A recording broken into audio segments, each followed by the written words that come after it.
सबूत के साथ दिखाया हूँ कि किस तरह दोनों कम्युनिटी के अंदर ऐसे अफराद मौजूद हैं जो नॉलेज नहीं रखते हैं और जिसकी वजह से इंसान और हमारी बहनों को नुकसान होता है, चाहे वो अपने आप को मुस्लिम कहे या अपने आप को हिंदू कहे। नुकसान होता है। देखिए, लफ्ज़ हिंदू पहले तो ज़मीनी लफ्ज़ है और ज़्यादातर अफ़गानिस्तान के अतराफ़ का लफ्ज़ है। हाँ, मतलब वो इलाका आता है। हाँ, अब लफ्ज़ मुस्लिम जो है ये मजहबी लफ्ज़ है।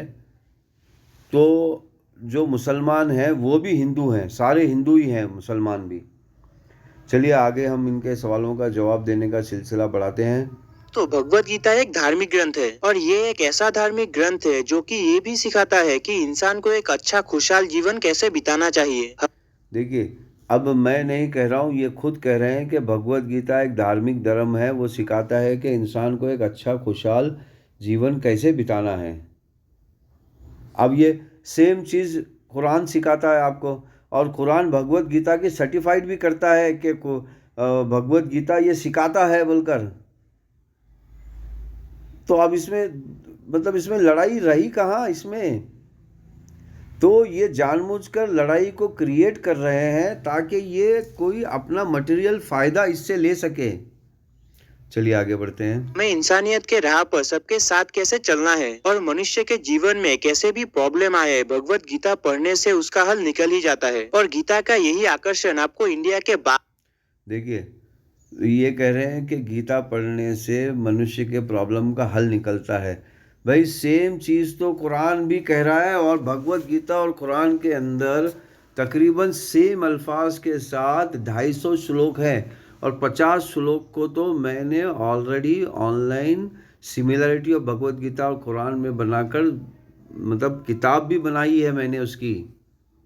भी बहुत बड़ी मात्रा में देखने को मिलती है, जहां फॉरेनर्स गीता के तरफ आकर्षित होकर सनातन धर्म को अपना रहे हैं। और इसी के साथ पाकिस्तान के लोग भी अभी भगवत गीता को पढ़ने लगे हैं और उनका मानना ये है कि भगवत गीता को पढ़ने से उनके जीवन में कई सारे बदलाव आए हैं। दोस्तों, आज हम पाकिस्तान के ही एक ऐसे शख्स को सुनने वाले हैं जिन्होंने जब भगवत गीता को पढ़ा तब उन्होंने पाया कि कैसे भगवत गीता मनुष्य के जीवन में खुशियाँ लाती है और ये बाकी के धर्म ग्रंथों से कैसे हजारों गुना लाभदायक है। कि मैं 58 साल का हूँ और अपनी ज़िंदगी के पहले देखिए, ये साहब जो है अपनी दास्तान सुना रहे हैं, और उसके बाजू में जो साहिबा है जिसका नाम पूजा परवीन उपाध्याय है।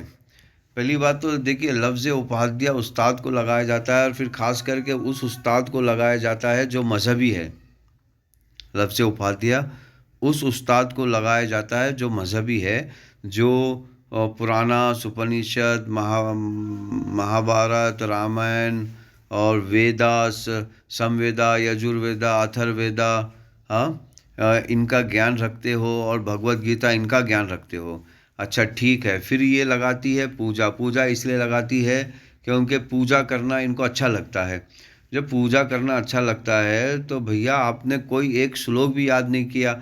और इनका भी अपना चैनल है, वो अपने चैनल पे सिर्फ नफ़रत, एक कम्युनिटी के ख़िलाफ़ नफ़रत फैलाती है, सिर्फ एक कम्युनिटी के ख़िलाफ़। बाकी उसमें इल्म जैसी कोई चीज़ नहीं होती, ना कुरान के तरफ से रेफरेंस होता है, ना हदीस के तरफ से, ना भगवत गीता, वेदा, पुराना, उपनिषद की तरफ से रेफरेंस होता है। अच्छा, ये जो आरिफ साहब है ये भी इसी तरह है, सेम टू सेम। अब चलिए आगे बढ़ते हैं। 52-53 साल मैंने गुमराही में गुजारे, क्योंकि मैं देखिए, ये क्या कह रहे हैं कि 52-53 साल मैंने गुमराही में गुजारे। अरे भैया, तुम सही कह रहे हो कि तुम गुमराही में गुजारे हो 52-53 साल। तुमने 52-53 साल में कभी कुरान को पढ़ा ही नहीं है तुमने। अगर कुरान को पढ़ा होता तो कुरान का रेफरेंस दिए होते, हदीस को पढ़ा होता तो हदीस का रेफरेंस दिए होते। तुम 52-53 साल जो है, तुम नस्ल से पंजाबी हो, मतलब जो लोग कहते, मतलब लोगों के अल्फाज में इस्तेमाल कर रहा हूँ, पंजाबी हो। अच्छा, पंजाबी जो ज़्यादातर पंजाब में है वहाँ पर लोग सेक्स को बहुत अहमियत देते हैं। पंजाबी का जो ज़िंदगी का कॉन्सेप्ट है जीने का, ज़्यादा मतलब लोगों का, देखो किसी को अगर बुरा ये बात बुरी लग रही है तो मैं माफ़ करता हूँ। अब मेरा अपना एक जायज़ा है, वो कह रहा है कि वो उनको सेक्स बहुत पसंद है। वो सेक्स के हिसाब से ज़िंदगी अपनी उन्होंने ढाल रखी है। अब वो सेक्स को हासिल करने के लिए पैसे लगते हैं, तो इस तरह पैसे की मोहब्बत जो है पंजाबियों में थोड़ा ज़्यादा है, और वो पैसों के लिए ज़्यादातर कुछ भी कर सकते हैं। चाहे वो अपने आप को मुसलमान बोलो, चाहे वो अपने आप को नॉन मुस्लिम बोलो, चाहे वो अपने आप को सिख बोलो, चाहे वो कुछ भी बोलो। तो आपने 53 ईयर्स 54 ईयर्स ऐसे लोगों के साथ में ज़िंदगी गुजारी है जिनका भगवान पैसा है, और फिर वो आप इल्ज़ाम लगा रहे हो इस्लाम पर, फिर वो आप इल्ज़ाम लगा रहे हो कुरान पर, फिर वो आप इल्ज़ाम लगा रहे हो मोहम्मद पर। तो ये कहाँ का मतलब कॉन्सेप्ट है आपका? चलिए आगे बढ़ते हैं। जिन बिलीफ्स को फॉलो करता था, मैं एक स्ट्रॉन्ग फॉलोअर तो कभी भी नहीं रहा, ऑल्दो कि मैंने 7 हज किए, लेकिन उसकी वजह यह है कि मेरे देखिए, अब इन्होंने 7 हज किए। अब मुझे इनकी गुमराही की बात मैं आपको बताना चाह रहा हूँ। जब भैया तुमने 7 हज किए, एक हज पे आज के टाइम पर 5 लाख रुपया खर्चा आता है, और टोटल पड़ता है 7 हज के 35 लैक्स। अगर तुम 35 लैक्स, अच्छा फिर टाइम जो लगता है हज करने का वो तो लगता है 1 हफ़्ता, लेकिन उसकी तैयारी वगैरह करने में जो है आने जाने में दो महीने लग जाते हैं। तो 7 हज के हिसाब से 2 महीने के हिसाब से हो गए 14 महीने। 14 महीने तुमने हज करने दिए, 35 लाख रुपया तुमने हज करने के खर्चे में लगवा दिया। अरे मेरे प्यारे भाई, सिर्फ तुमने 14 मिनट कुरान पढ़ने में लगा दिया होता और 14 रुपये कुरान ख़रीदने में लगा दिए। 14 रुपये तो मैं ज़्यादा कम बोल रहा हूँ, 14 मिनट के बजाय मैं बोलूँगा चलो 14 घंटे, या नहीं तो बोलूँगा चलो 14 दिन, या नहीं तो बोलूँगा 114 दिन या 140 दिन। तुमने 140 दिन कुरान पढ़ने में लगा दिए होते, या फिर तुमने 140 दिन कुरान पढ़ने में लगा दिए होते, या फिर 14 लाख या नहीं तो 14,000 या नहीं तो 1,14,000 ही तुम लगा दिए होते कुरान को ख़रीदने में, कुरान के बारे में तर्जुमे की किताब ख़रीदने में, वो ख़रीदने में, ये ख़रीदने में लगा दिए होते, तो इस तरह तो तुम्हारी ज़िंदगी बदल जाती। अब तुम इतने पैसे लगाए हो हज करने में सिर्फ अपनी बड़ाई में कि भाई मैं हाजी कहलाऊं, लोग मेरी इज़्ज़त करें, और तुमने देखा कि भाई लोग यहाँ पर तुम्हारी इज़्ज़त नहीं कर रहे हैं। अब तुमने ये पैसे लगाए हैं और ये हज किया सिर्फ ये दिखाने के लिए मैं हाजी हूँ और सारे लोग मेरी बात सुनना चाहिए, और तुमने देखा कि भाई हज करने के बाद भी मेरी बात सुनी नहीं जा रही है, तो तुमने छोड़ दिया। तो ये तुम्हारा कॉन्सेप्ट था छोड़ने का। पहले तो तुमने पकड़ा ही नहीं था जो छोड़ोगे तुम, और वैसे जो इस्लाम है वो पकड़ने की कोई चीज़ है तो नहीं कि बंदा जो छोड़ दे, वो तो परफॉर्म करने की चीज़ है, और ज़िंदगी में तुमने कभी परफॉर्म किया ही नहीं किसी चीज़ का। अब इसी बात से सबूत लगता है कि तुमने 14 महीने और 35 लाख खर्चा किया, लेकिन कुरान के टोटल जो है 2,500 सेंटेंस बनते हैं, और अगर आदमी ख़त्म करना चाहे तो 1 महीने में ख़त्म कर सकता है। अगर आदमी रिसर्च करके भी ख़त्म करना चाहे तो 1 साल जो है एक साल लग सकता है। तो तुमने 14 हज किए, तो मतलब नहीं 7 हज किए ना तुमने, तो 7 साल तुमने हज किए, तो 1 साल अगर तुम यहाँ पढ़ने में लगा देते तो तुम्हारा मकसद यहाँ पर हज करने का जो था वो लोगों को गुलाम बनाने का था, और तुमने देखा कि हज करने के बाद भी लोग मेरे गुलाम नहीं बन रहे हैं, तो मुझे तो यहाँ जीना ही नहीं है, मुझे तो यहाँ लोगों को गुलाम बनाना है। तो चलिए आगे बढ़ते हैं। फादर वहाँ पे काम करते थे सऊदी अरब में, हम वहाँ रहते थे, तो हर साल हज के लिए चले जाते। देखिए, सऊदी अरब में वहाँ रहते थे, ये अपने मुँह से कह रहे हैं, मैं नहीं कहलवा रहा हूँ। तो भैया जब सऊदी अरब में रहते थे, वहाँ पर अरबी ज़बान बोली जाती है, तो अरबी ज़बान ही सीख लेते, तो तुम सिर्फ 10 दिन में कुरान पढ़ के जो है समझ जाते कि कुरान में क्या लिखा है। तुमने कभी अरबी ज़बान भी सीखने की कोशिश नहीं की। लेकिन यह है कि मैं एक बागी जहन का मालिक हूँ, और सवालात एक इंसान के जहन में उठते हैं, लेकिन बदकिस्मती से इस्लाम में सवाल करने की इजाजत है नहीं। हमें ये देखिए, इजाजत नहीं। ये कह रहे हैं कि बदकिस्मती से इस्लाम में सवाल करने की इजाज़त नहीं है। तो मेरे प्यारे भाई देखिए, अब मैंने पिछले इनकी ज़िंदगी का काउंट किया और इनके ज़िंदगी का मकसद बताया, तो आपको समझ में आया है कि ये मतलब उन मौलवी और मुल्लाओं की बात कर रहे हैं जो मौलवी और मुल्ला किसी को सवाल करने देते ही नहीं है। इस्लाम में तो सवाल ही सवाल करना है, बात बात पे सवाल करना है, बात बात पे हर हर चीज़ पे सवाल करना है। यहाँ तो इस्लाम ही मतलब एक ऐसा मज़हब है जो कहता है सवाल करो, पूछो, रिसर्च करो, साइंस करो। हुँ? अब ये कहता है सवाल करने का इजाज़त नहीं है। हाँ, तुमने जिन लोगों से सवाल किया है, उनके पास जब जवाब नहीं होता है, तो वो इस तरह की बातें करते हैं कि भाई तुम्हें ये सवाल करने की इजाज़त नहीं है। अब एक ऐसा मैं मिसाल दे रहा हूँ, जैसे कि कुछ कम्युनिटी ऐसी है मुसलमानों में जो रफ़े देन नहीं करना बोलकर जो है जोर देती है, और वो खुद भी रफ़े देन करती है। जब किसी ने सवाल किया कि भाई आप खुद ही कह रहे हो कि रफ़े देन नहीं करना है, आप खुद ही कह रहे हो कि रफ़े देन नहीं करना है, और आप खुद भी रफ़े देन करते हो, तो तब वो कहता है, क्या कहता है कि नहीं नहीं सवाल करने की इजाज़त नहीं है। तो इस तरह तुम जहाँ जिन मौलवियों से बात किए हो, उन मौलवियों के पास सवाल करने की इजाज़त नहीं थी, क्योंकि वो तो इस्लाम को फैला ही नहीं रहे थे, वो तो अपने मर्जी को और अपनी नौकरी को बचा रहे थे। यहाँ तो सवाल ही सवाल करना है। हाँ अब बेवकूफ़ लफ्ज़ ही जो है शर्मा जाएगा, या फिर बेवकूफ़ लफ्ज़ की भी तौहीन हो जाएगी। चलिए आगे बढ़ते आप हैं। सवाल करें और उसके जवाब आपको मिले। तो मैं बागी एक तरह से रहता था, पाकिस्तान सऊदी अरब में रह के हमेशा खतरे में ही रहता था। माँ मेरी मुझे हमेशा गुस्सा करती थी कि निकल जाओ निकल जाओ। खैर मैं यूरोप आ गया। यूरोप में अब मुझे 32 साल हो गए।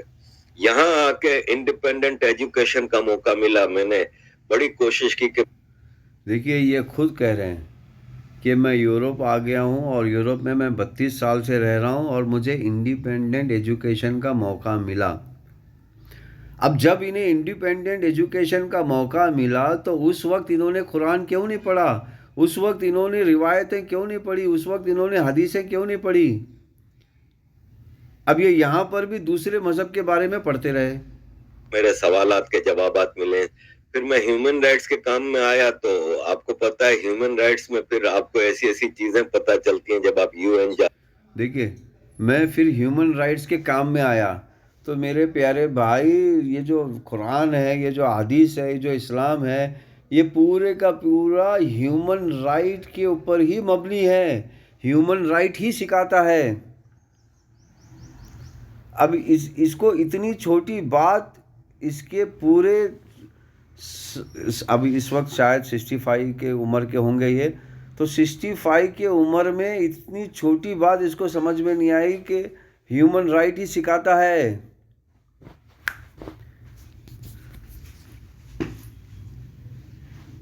ह्यूमन राइट ही ये सिखाता है। ये इसको इतनी छोटी बात समझ में नहीं आई कि कुरान, अहादीस, सहाबा इकराम, जितने भी पैगंबर है, 1,24,000 पैगंबर हैं, जितने भी है, ये ह्यूमन राइट ही सिखाता है। और ये कहता है कि the best human right book is Quran, the best human right life is Mohammad.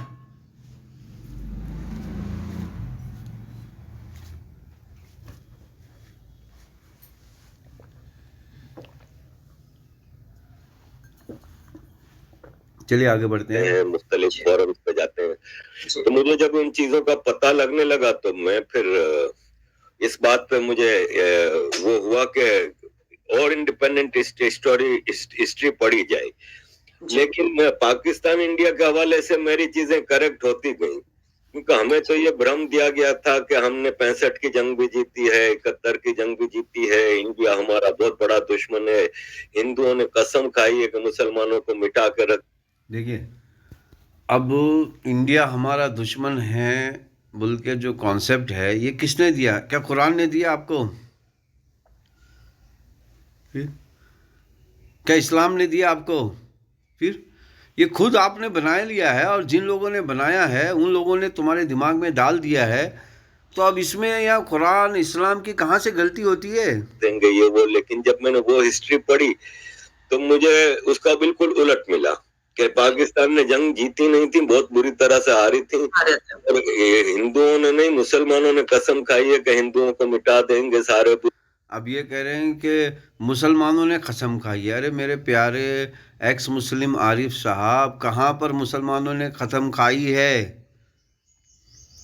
India का टोटल पॉपुलेशन 100 करोड़ के हिसाब में अगर लगाया जाए तो इंडिया का टोटल पॉपुलेशन बनता है 40 करोड़, और जिसमें नॉन मुस्लिम की आबादी का पॉपुलेशन बनता है 60 करोड़। 60 करोड़ में जो है 20 करोड़ ईसाई रहते हैं, और फिर 20 करोड़ ऐसे लोग रहते हैं जो खुदा को मानते ही नहीं है, ना मज़हब को मानते हैं। तो बचे कितने फिर? 20 करोड़। फिर 20 करोड़ के अंदर सिर्फ 5 करोड़ या 10 करोड़ ऐसे लोग रहते हैं जो अपने आप को हिंदू कहते हैं, और फिर 10 करोड़ ऐसे लोग रहते हैं जो अपने आप को दलित कहते हैं। तो यहाँ पर जो है मुसलमानों ने कसम खाई है कि हिंदुओं को नहीं छोड़ेंगे। ये तुम कहाँ से बना रहे हो? और जिन लोगों से तुमने सुना है उन लोगों पे तुम इल्ज़ाम लगाओ। तुम कॉमन हर मुसलमान पे इल्ज़ाम लगा रहे हो यार। लफ्ज़ बेवकूफ़ और लफ्ज़ गधा भी यहाँ पर तौहीन महसूस करेंगे अगर मैं इनको गधा कहूँ या इनको बेवकूफ़ कहूँ। तोड़ देंगे, ये है वो है। ऐसे में मैंने गीता खरीदी थी 90s में। अच्छा। 2-4 पेज पढ़ के मुझे समझ कुछ आया नहीं, तो मैंने रख दी अपनी लाइब्रेरी में, किताबों में रख दी थी। फिर मुझे जब मैं पाकिस्तान में के इशूज पूरे पाकिस्तान को उठाने लगा, पहले मैं मुहाजिरों के इशू ही उठाता था, मैं एमक्यूएम में था, जब पूरे पाकिस्तान के इश्यूज उठाने लगा और मेरी क्लोजनेस हुई भारतीय पीपल से, लोगों। देखिए, ये इन्होंने खुद कहा कि मैं एमक्यूएम में था।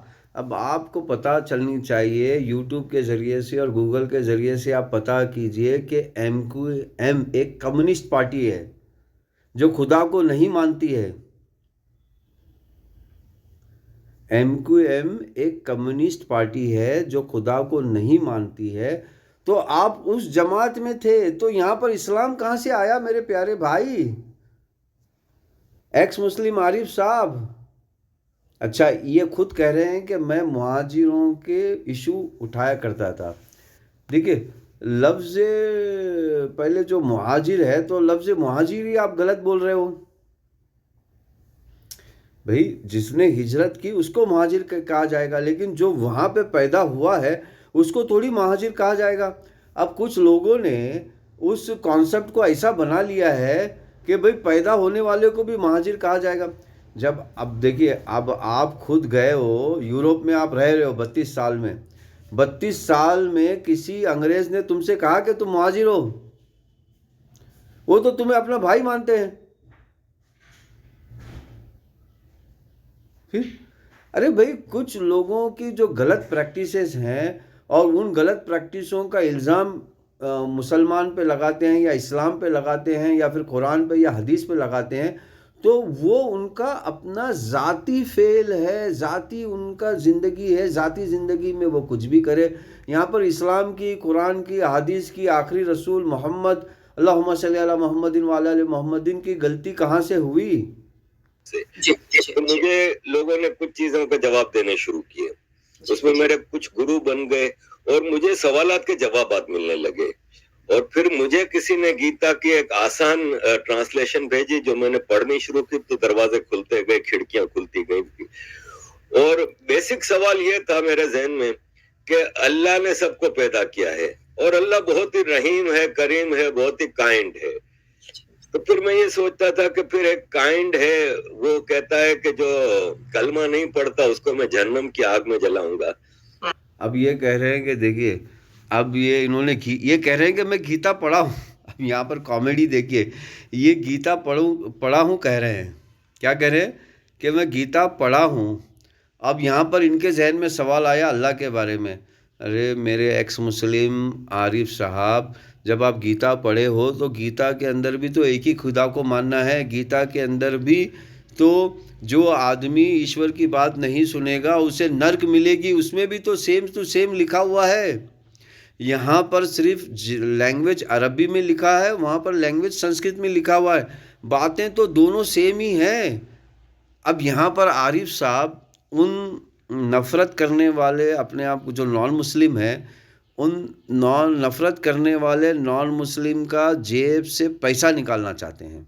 जो कॉन्सेप्ट है आरिफ साहब का, यहाँ पर नॉलेज बांटने के लिए नहीं आए हैं, सिर्फ नफ़रत फैलाने के लिए आए हैं। आरिफ साहब यहाँ पर नॉलेज बांटने के लिए नहीं आए हैं, सिर्फ नफ़रत फैलाने के लिए आए हैं। दोनों वहाँ पर भी लिखा हुआ है सेम टू सेम। मैं सोचता था कि यार मेरे बच्चे हैं, अगर उसमें से एक बच्चा मेरी बात नहीं मानता तो क्या मैं उसको आग में जला सकता हूँ? तो जब मैं एक इंसान नहीं कर सकता तो वो रहीम और करीम कैसे ये कर सकता है? अब देखिए, अब इन्होंने क्या खूबसूरत एग्जाम्पल दिया हुआ है।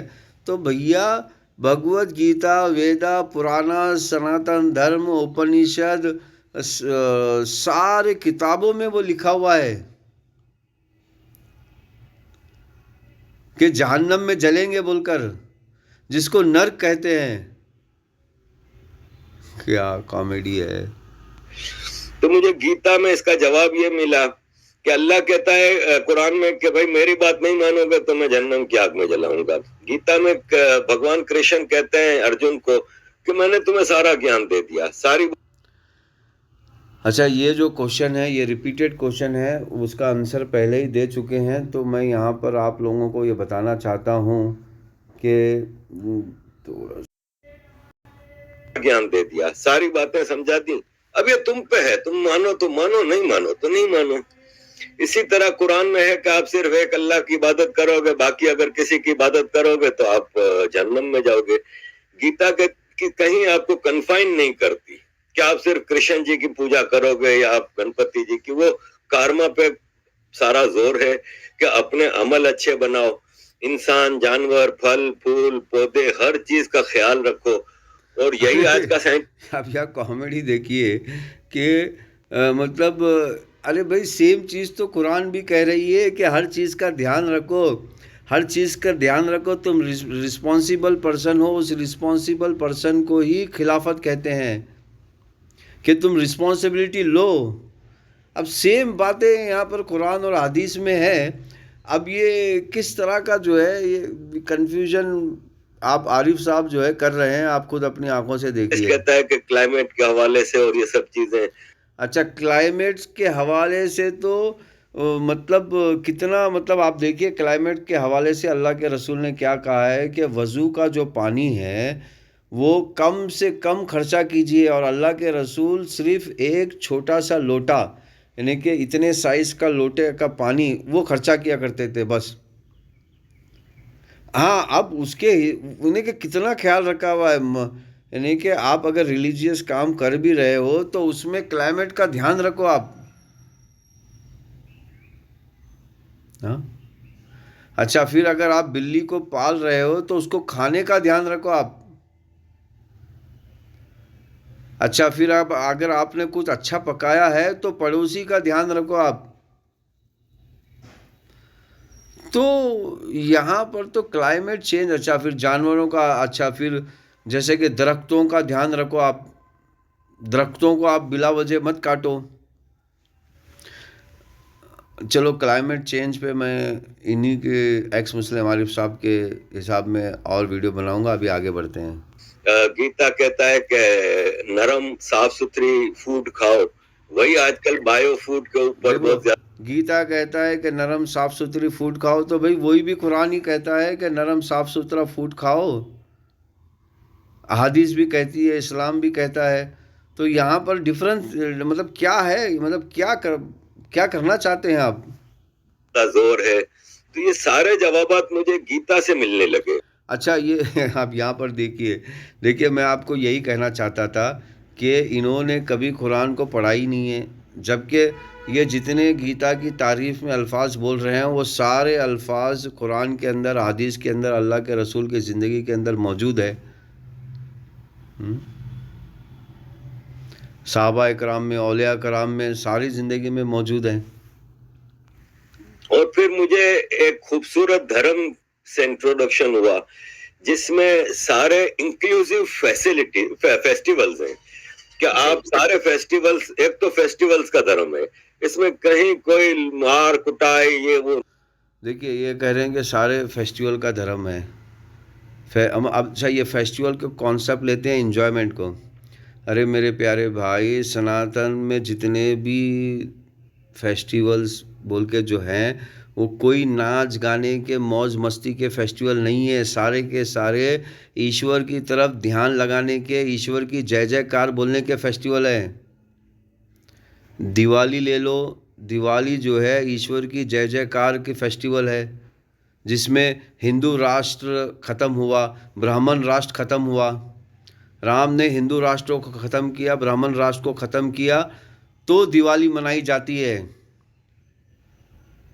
अच्छा, फिर जो होली फेस्टिवल है, उसमें जो है प्रहलाद के जो पिताजी जो थे, जो हिंदू राष्ट्र चला रहे थे और ब्राह्मण राष्ट्र चला रहे थे, उनको जवाब मिला, उनकी हार हुई, तब होली मनाई जाती है। नहीं है, नॉन वायोलेंस है टोटल, और इसमें इंक्लूसिव है कि आप सबको दिवाली की बर्फी खिलाएं, आप सबके साथ मिलके। अब देखिए इसमें इंक्लूसिव है, दिवाली की बर्फ़ी खिलाएं सबके साथ। अरे मेरे प्यारे भाई, दिवाली के दिन लोगों को बर्फ़ी नहीं खिलाई जाती है। जो धर्म के मुताबिक सब लोग मिलकर बैठकर ईश्वर की गुणगान करना है। ईश्वर का क्या करना है? गुणगान करना है, और ईश्वर का राज ज़मीन पे स्थापना करना है। दिवाली उसलिए बनाई जाती है, बल्कि पटाखे फोड़ने के लिए नहीं बनाई जाती है। पटाखे फोड़ने का जो बिद्दत तरीका दिवाली के अंदर आया है, वो अभी अभी आया है। ये पटाखे फोड़कर दिवाली बनाने का जो तरीका जो है, ये मजहबी नहीं है, ये गैर मजहबी लोगों ने इंट्रोड्यूस किया हुआ है। चलिए आगे बढ़िए। मनाएं, दिवाली मनाएं, ये वो। मुसलमान कहता है नहीं, सिर्फ हमारे फेस्टिवल मनाओ, बाकी फेस्टिवल मनाना हराम है, इस तरह की। अच्छा देखिए, मुसलमान कहता है कि हमारे फेस्टिवल मनाओ, बाकी फेस्टिवल मनाना हराम है। अरे मेरे प्यारे भाई, ये जो आप जिसको मुसलमान कह रहे हो, उन मुसलमानों ने कहा होगा ना ये आपको। लेकिन इस्लाम के अंदर पहले तो लफ्ज़ फेस्टिवल तो मतलब सनातन धर्म में भी नहीं है और इस्लाम में भी नहीं है। फेस्टिवल का मतलब ये है कि आप बैठकर ईश्वर के गुणगान गाओ, आप सत्संग करो।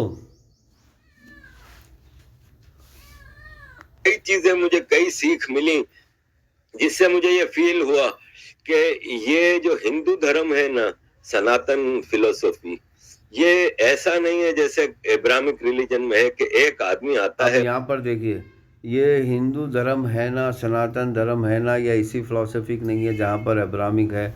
अरे मेरे प्यारे भाई, इब्राहिम अलैहिस्सलाम का वाक़या पूरा पुरानास के अंदर है, और लफ्ज़ पुरान बोलते ही अरब को। अरब का जो पुराना नाम था वो पुरान था। अब यहाँ पर आप अब्राहमिक बोलकर जो है, फिर ये सनातन धर्म बोल के आप डिवाइड कर रहे हो। अब डिवाइड एंड रूल का जो कॉन्सेप्ट है, वो आप खेल रहे हो, डिवाइड एंड रूल। बल्कि सनातन धर्म की जो तालीम है, वो तालीम बिल्कुल इब्राहिम अलैहिस्सलाम की और सारे पैगंबरों की तालीम है। पैगंबरों की इताअत करना है, सनातन धर्म में भी पैगंबरों की इताअत करना है। और कहता है कि मैं जी हूँ प्रॉफिट, मुझे अल्लाह ने भेजा है और मुझे ये किताब दी है और ये आसमान से उतरी है। और ये अरे मेरे प्यारे प्यारे एक्स मुस्लिम आरिफ साहब और एक्स मुस्लिम परवीन साहिबा, भगवत गीता, वेदा और उपनिषद पुराणास के अंदर भी यही बात है कि ऋषि मुनि कहते हैं कि मुझे ईश्वर ने भेजा है और ये मुझे किताब दी है, ये मुझे कानून दिया हुआ है। आप भगवत गीता गीता बोल के जो नारे लगा रहे थे, वो क्या है? वो ईश्वरी किताब है। वेदा बोल के जो नारे लगा रहे थे, सनातन धर्म बोल के जो नारे लगा रहे थे, वो क्या है? वो ईश्वरी ज्ञान है, वो किसी इंसान ने थोड़ी बनाया है। रूल्स ऑफ लाइफ है, ये आपने हर हालत में फॉलो करने और तलवार के जोर पे। जबकि अब अच्छा, और तलवार के जोर पे वो करना है, आपको हर हाल पे फॉलो करना है और तलवार के जोर पे इसको चलाना है। अरे मेरे प्यारे एक्स मुस्लिम लड़कियां, एक्स मुस्लिम लड़के जो है, पूरी गीता जिहाद की किताब है। गीता तुमने कभी पढ़ी नहीं, पूरी वेदास जिहाद की किताब है। पूरा पुराना जिहाद का किताब है, पूरा उपनिषद जिहाद की किताब है। जिहाद कूट कूट के भरा हुआ है। पूरे पुराणास, वेदास, गीतास ये कहते हैं कि आपको ईश्वर के लिए धर्म युद्ध करना है और धर्म युद्ध करना ही आपकी जिंदगी है। अब आपने ये भी नहीं पढ़ा, वो भी नहीं पढ़ा, बस लोगों की सुनाई सुनाई बातों में आप जो है चला रहे हो। चलो आगे बढ़ते हैं। 50,000 साल के इवोल्यूशन से बना है और ये एक दिन में एक किताब में एक आदमी ने आके नहीं दिया है। इसमें वेद आए, पुराण। अच्छा देखिए, ये कह रहे हैं कि 50,000 साल से इवोल्यूशन से बना हुआ है। अरे मेरे प्यारे एक्स मुस्लिम लड़कियां और एक्स मुस्लिम लड़कों, 1,24,000 पैगंबर आए हैं। तो ये जो वेदा गीता बनी है ये 50,000 साल से ही बनी है, जिसमें सारे पैगंबर जो संस्कृत ज़बान के पैगंबर और जो इस ज़मीन के पैगंबर जो आए हैं उससे ही बनी है। ये है आए गीता, रामायण, इसमें मुख्तलिफ दौर में मुख्तलिफ सीख दी गई और एक बेसिक आइडियोलॉजिकल फेद डेवलप हुआ जिसमें कहीं भेदभाव नहीं है। ठीक है, बाद में कोई कहता है कास्ट सिस्टम आया, ये सब पॉलिटिकल है। अच्छा, ये देखो, कहीं भेदभाव नहीं है और बाद में जो कास्ट सिस्टम आया ये पॉलिटिकल है। अब तो मेरे प्यारे भाई, भगवत क्या बोलते हैं, कुरान के अंदर गीत और ये अहादीस के अंदर कहाँ भेदभाव है? कहाँ पर है भेदभाव? और ये जब इन्वेडर्स का जमाना था, इसमें इन चीजों को ज्यादा एक्सप्लॉइट किया गया। अब ये जो इन्वेडर का ज़माना था, इन चीज़ को एक्सप्लॉइट किया गया।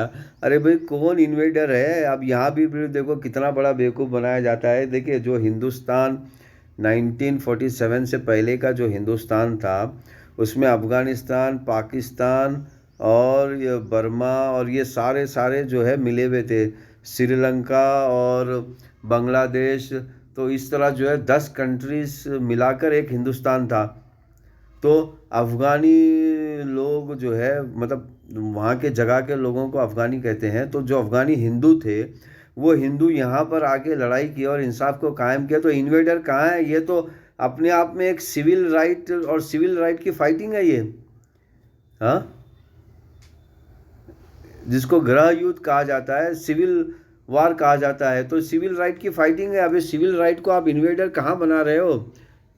क्या एलियन आए थे ऊपर से इन्वेट करने के लिए? तो कितना बड़ा झूठ बोला जाता है, ताकि मालाइन किया जाए हिंदुइज्म को। और अब्राहमिक रिलीजन जिन्होंने यहाँ पे इन्वेजन किए थे, वो अपने आप को यहाँ पे, अब यहाँ पर देखिए वो किस तरह जो है वो अब्राहिम रिलीजन को जो है वो इन्वेडर बना रहे हैं। अरे सनातन धर्म के मुताबिक सारे अर्थ को ही सारे अर्थ यानी कि सारी ज़मीन को ही अर्थ कहा जाता है, भारत कहा जाता है। तो इसमें इन्वेडर कहाँ से आए? फेमस कर सकें या एडजस्ट कर सकें या ऑक्यूपाई कर सकें।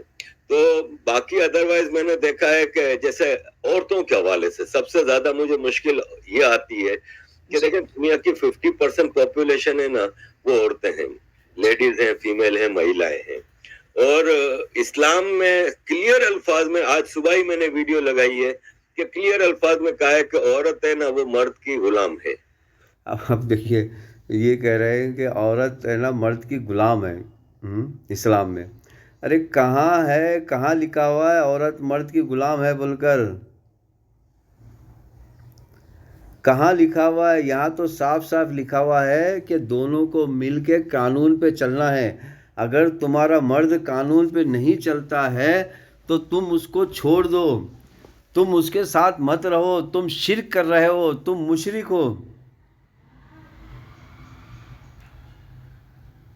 इसीलिए तो शिर्क इतना बड़ा गुनाह क्यों है? क्योंकि कानून पे चलना है। जो भी कानून के अंदर हेर बदल करेगा या फिर अपने मर्जी के हिसाब से उसे चेंजेस करेगा या फिर मर्जी के हिसाब से चलेगा तो उसे आग मिलेगी, क्योंकि कानून पे चलना है। कहाँ पर गुलाम लिखा हुआ है? कहाँ पर गुलाम है?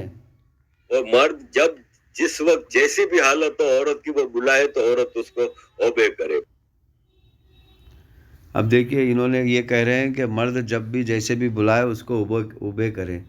अरे मेरे प्यारे भाई बहनों, अब ये जो जैसे भी बुलाए उसको ओबे करो, उसमें क्या है? उसमें कानून की बालादस्ती के लिए है। कानून के खिलाफ करे तो अब एक औरत, एक आदमी है, वो बोलता है नहीं दूसरे मर्द के साथ रहो, तो वो क्या रहेगी? वो रहना है? अरे ये तो बिल्कुल लफ्ज़ बेवकूफ़ भी छोटा हो जाएगा। तो इस तरह इनके जवाबात हैं। तो अगर कोई सवाल है तो आप कीजिए। मेरा नंबर ऑलरेडी हर वीडियो पर और मेरे चैनल पर मौजूद है। व्हाट्सअप कीजिए। चलिए आइए रोकते हैं इसको दुआ पढ़ते हुए कि अल्लाह ताला सारे पैगंबरों की उम्मत को सच्चाई पे चलने की तौफीक अता फरमाए।